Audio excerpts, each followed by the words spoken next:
Hi. Now, if you're going to do woodworking, you're going to spend hours and hours and hours sanding. If you're not prepared to do the sanding, you shouldn't get into woodworking. And sanding is noisy and dirty, and you need a place to do it. This is my place. Um, One of the first things you should do is make sure that you do have um, earplugs in, or something to muffle the noise, and also a mask. I happen to have all sorts of various masks. What I have finally settled on that I like is I get these N95 masks that they use for the COVID thing, and I think they protect me pretty good, and they feel comfortable. Some of the bigger respiratory masks are just they fog up the glasses. You can't see anything. So this is just an old shed that came on the property that was here already. And what I've done is I've stuffed it full of other sort of crud, but it's also my sanding shop. So let's go in and have a look. Okay. What I've got here is I've got a huge old vacuum cleaner that I use for sanding. And this runs off a 15 amp circuit. It's just a monster of a vacuum. It does a pretty good job. But you can't have anything else on the 15 amp circuit. You'll just blow the fuse. So make sure you have a pretty dedicated service. I take the hose to it, and I've hooked it up to a little sanding table I've made. So it's very homegrown. It's just a square box, and on the top I have a perforated board, and then I've surrounded it with plastic to try and minimize the sawdust flying all over the place. So what you do is basically you start the vacuum up. It sucks the air down through the holes out to the vacuum through this connection right here, and it stops the sawdust from blowing up all over the place. And this is a nice hard working surface that I do a lot of my sanding on with the vacuum running. So it's quite a noisy, dirty process. Just ignore the stuff that's on here right now. I happen to be making some coffee table coasters. So I'm just batching up these coasters, making all sorts of different coasters. They happen to be just drying right now from sanding or polyurethaning. So I will get these out of the way when I do most of my little sanding for my keepsake boxes and things like that. So a little work table, and then my big sander. Okay. Now over here too, what I want to do is show you the various sanders that I do have. You'll need some of these types of sanders. What I have is I have a bigger machine that has a sanding belt on it right here, which is fairly rough and takes off a lot of material. And on the side here, there will be a sanding disc. Right now, there's no sandpaper on it because it wore out and I took it off. So it's just a sticky disc that you apply onto this circular pad, and it spins around.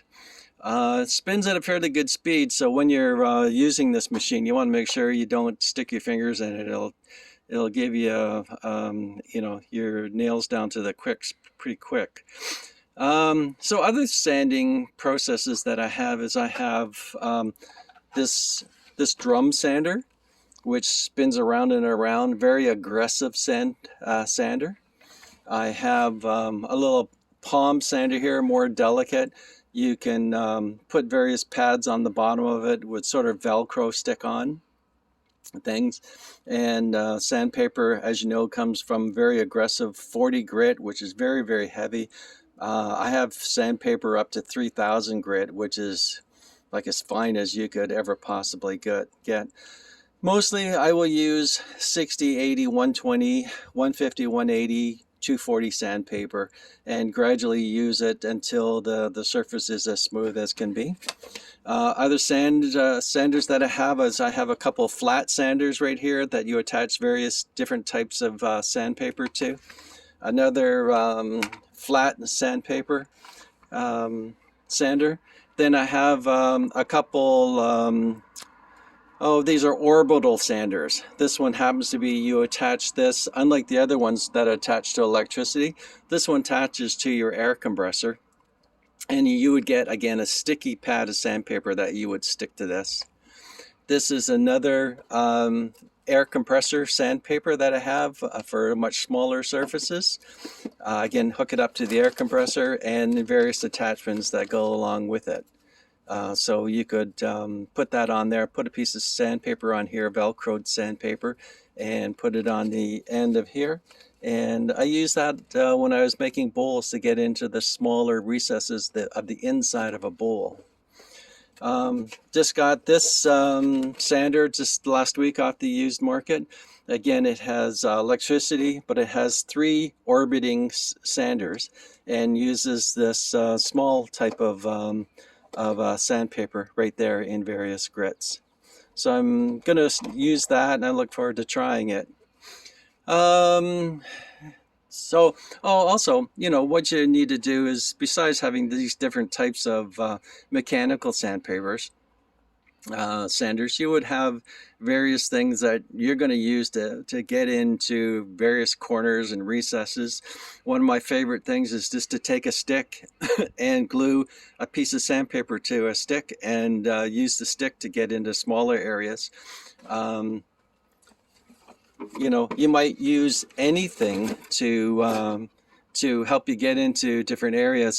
So for example, what I did is I created this block, put a little metal piece into it. It goes into my electric drill. I put some foam on the top, and what I do is I'll glue a piece of sandpaper onto that, and it helps me get into different areas inside a bowl where I might not be able to reach.